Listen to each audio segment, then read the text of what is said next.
This is the part of a fighting force that everyone expects to see. The sharp end, the teeth, and that's what it is. The largest warship in the world, USS Nimitz, on station in the Mediterranean. In any conflict, its role would be to dominate lines of communication wherever it went. Dominate for a limited time only, then move on. It projects political power. Part of its role in times of peace is to do just that. Project a political commitment, and to be seen by others to be doing it. That's why it allows itself to be tagged onto by little ships that pretend to be fishing boats or research vessels. It allows them to spy on just as much as it wants them to see. This it does under that all-embracing complex of operations, policies, and devices called defense. The collective defense by 15 nations that make up the North Atlantic Treaty Organization, or NATO, as we've called it for the last 30 years. It's a defense commitment that reaches out from the warm sunshine of the Mediterranean, out into the Atlantic, north across Europe, high into the desolate wastes of the Arctic Circle.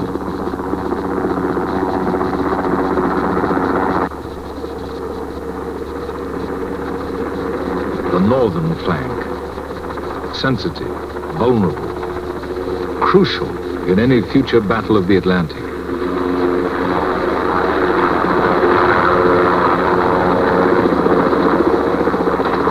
In these isolated mountains of northern Norway, Royal Marine Commandos and their support units train alongside the Norwegian Army. They're here testing new equipment, new ideas, and themselves.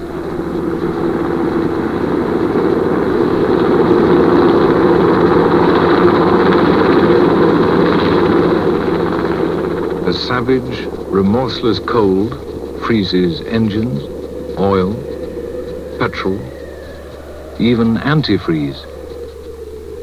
The human mind is assailed by it, disorientated. So much so that men can lose contact with each other before they've even realized it. Initially, they simply learn to stay alive, struggling across miles of icy slopes with 70 pounds of pack on their backs for good measure. They train to avoid frostbite, which can grip them within an hour. Avalanches, which start simply because they're moving in that area.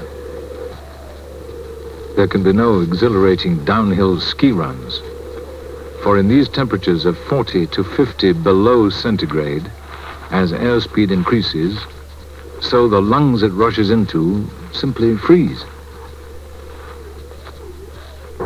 But they can operate up here. And groups of well-trained, well-equipped specialists like these could pin down large concentrations of an invading army in the narrow mountain passes. They must evaluate the different weapons systems. Is a gun like this too heavy for Arctic warfare? Too cumbersome? Or is it just right?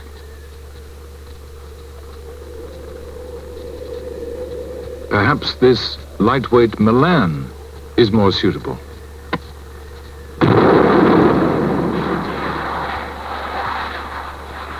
Sophisticated, up-to-date, powerful, and very accurate.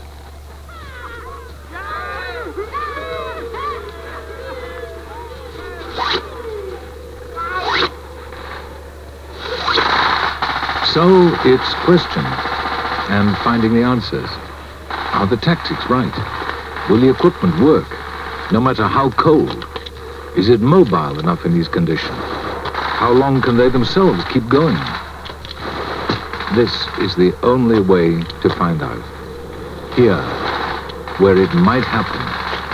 Because if it ever does, all those answers will have to be right. First time.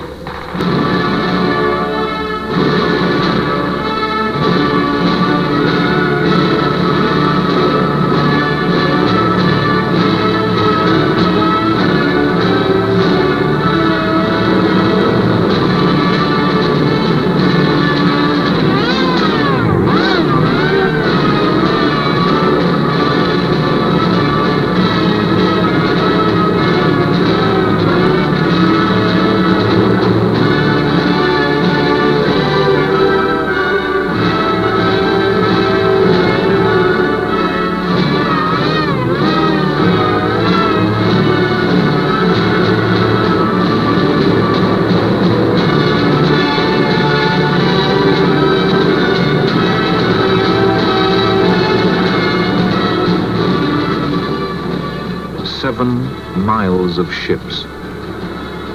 Just part of NATO's maritime commitment. And it is only part. But it shows a determination to learn from the lessons of the past. Of the 15 nations in the alliance, none of them is strong enough alone. They know that. But collectively, if they work together, then they are. That's why ships like these from Holland, Belgium, Turkey, West Germany, Norway, Portugal, and others are all committed. The Americans, with their immense industrial capacity, are the spearhead. The West Germans, Scandinavians, and Belgians cover the approaches of the Baltic and operate in the North Sea and English Channel. With the largest European navy in the alliance, the British have adapted well. They too specialize. Anti-submarine warfare, mine clearance of sea lanes and harbors, protecting NATO supply routes, fisheries, and the newly found resources of oil and gas in the North Sea. It's a collective maritime alliance, a concept changed out of all recognition from those romantic set-piece encounters of the past. The cherished naval tactics evolved over centuries, were all swept away by this.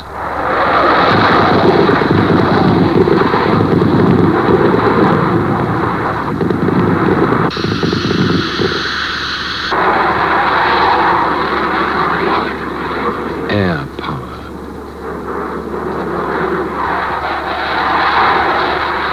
Now the Navy can't be considered in isolation from it. They first took to the air in 1908, with men towed behind the ships in kites like budgerigars.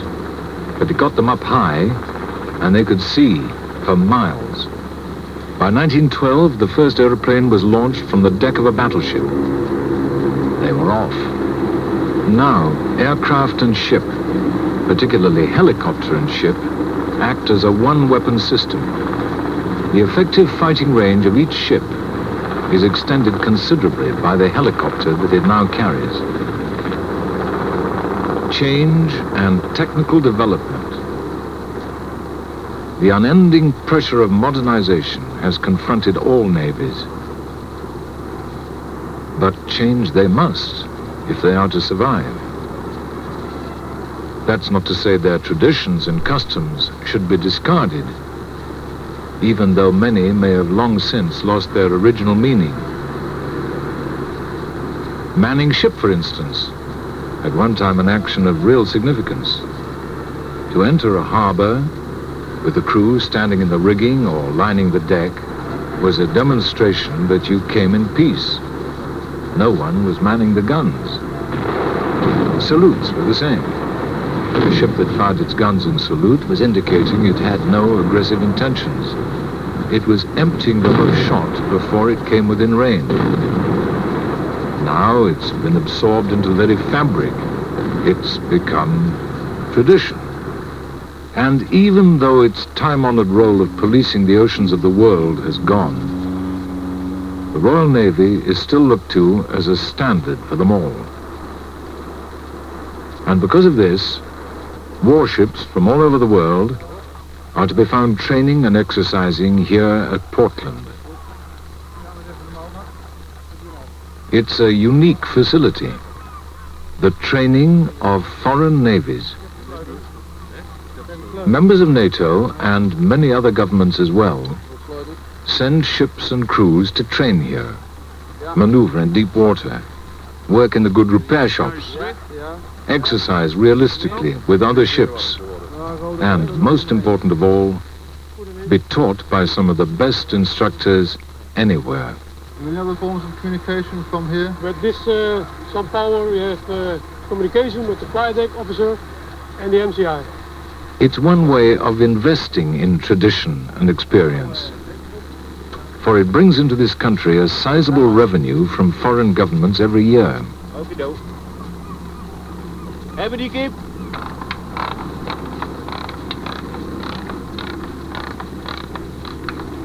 Hebben, kom op, tempo. Spreiden, beetje meer actie. Oké, hou maar. Within the two extremes of NATO's southern and northern boundaries are thousands of men and women involved in the everyday business of making it work. Good morning, all ships. This is Royal Signal Station Gibraltar. All ships passing through the Straits are requested to pass their travel reports to Lloyd's Signal Station. There is no charge for this service. Can you read the name? Yes, it's Fort Range.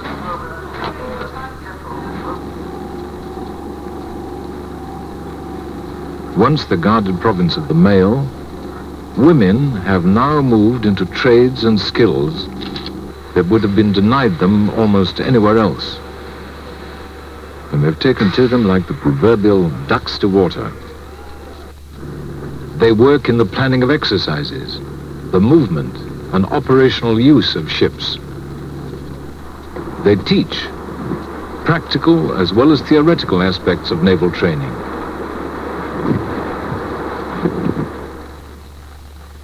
They analyze the massive information gathered from missile firings, the flight, the targeting, the accuracy, why it all went right, or why it didn't.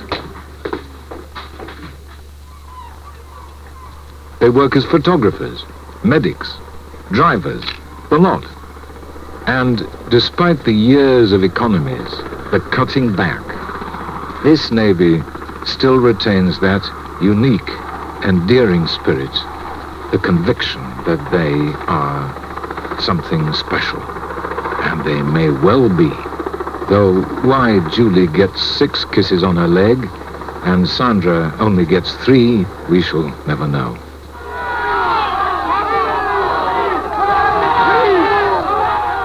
But spirit there is, and that wonderful asset, a sense of humor. It still exists, that good-natured competition between ships. In this can be seen the very framework of the Navy itself. Team spirit, to be the ship that wins. In a time of 20 minutes, 05 seconds, HMS Rook! Racing up the rock, sailing, football, gun drill, target practice, whatever. It's developing the contained, efficient unit. For the ship that works, plays, operates as one, stands a better chance of fighting that way should the need arise.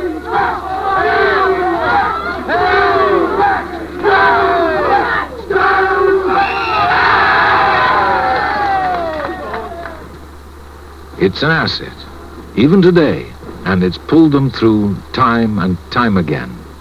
And Britain's been fortunate that it has. Britain's been fortunate in many ways. These sheltered waters of Spithead have been one of her natural assets for over 2,000 years. They've been a haven for some of the great ships and great names since Roman galleys assembled here to sail for Gaul. They're sheltered, wide enough to maneuver in and open to the sea at both ends, so ships could anchor safely without the fear of being trapped. They enabled Alfred the Great to get a war fleet together in time to meet the Danes. Edward III reviewed over 1,000 ships in 1346. Henry V before Agincourt. Queen Elizabeth.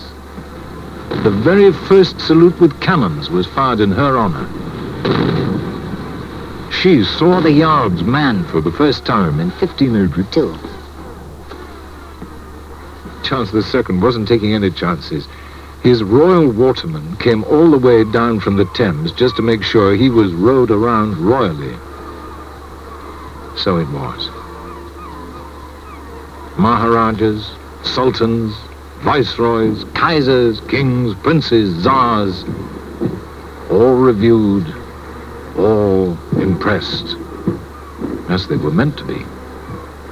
Always the crowds thronged the shoreline to be entertained with mock battles, billowing smoke, fireworks, hand-to-hand tussles over the rigging, all stirring stuff. It's the same today. The great ships still gather here, with a few notable exceptions. Nuclear power has given the submarine the ability to range the world beneath the sea. A missile launching pad, unseen, always on the move, bigger, faster than many ocean-going warships, they have emerged the new capital ship. Only if NATO's very survival were threatened, as a last resort, would the dormant role of the Polaris submarine switch. Within minutes, it would be on the offensive. This, then, is probably the most effective deterrent of all time.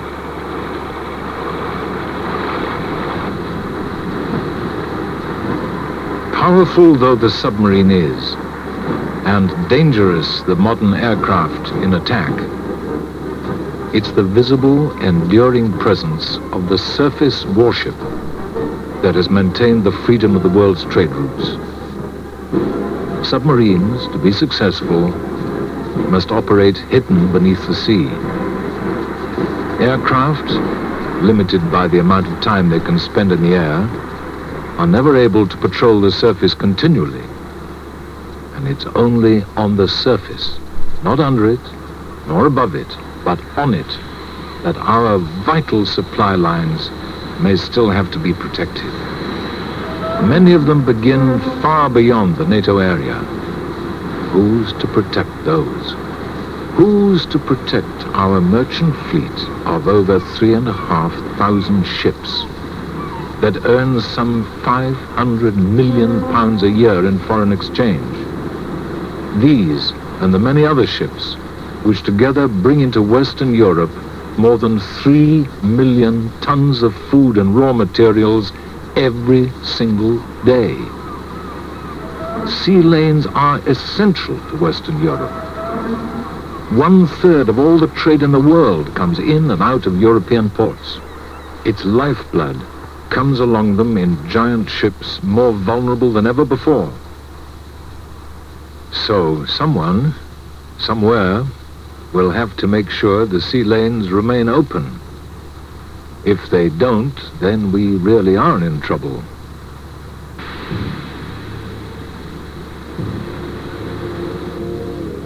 For it's on the sea that power, world power, has always been projected.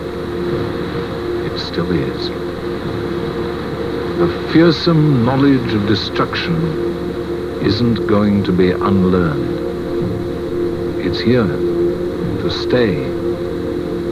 We must live with it and find those answers that will give us all security.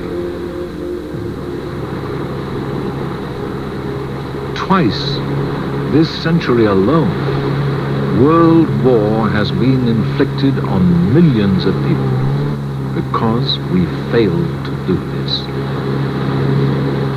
Foxtrot Sierra, Lima 3. Conflict, for whatever reasons, seems almost inherent in human nature. And a country that can't be bothered to look after itself can hardly expect someone else to take the job on for it.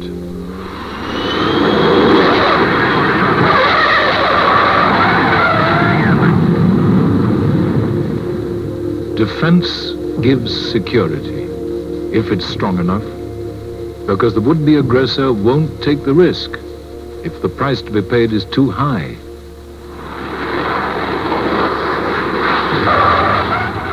Our security has been worked for, paid for, and may have to be paid for a long time to come.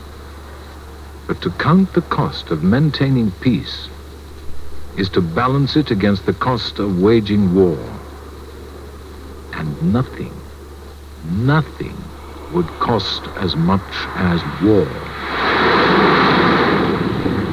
So we are committed. We are committed to defend, protect, and help. We must be, until all nations conduct foreign policies that take into account the views and wishes of others. Policies that genuinely accept the responsibility for keeping the peace. And that's what NATO's been doing since the 4th of April, 1949. It's been the very cornerstone of our security for the last 30 years. So, there is some cause for celebration. The celebration that the last 30 years have been without a war in Europe. That's no mean achievement. Let's hope we can celebrate it for much longer. But 30 years will do for a start. It's certainly worth cheering about.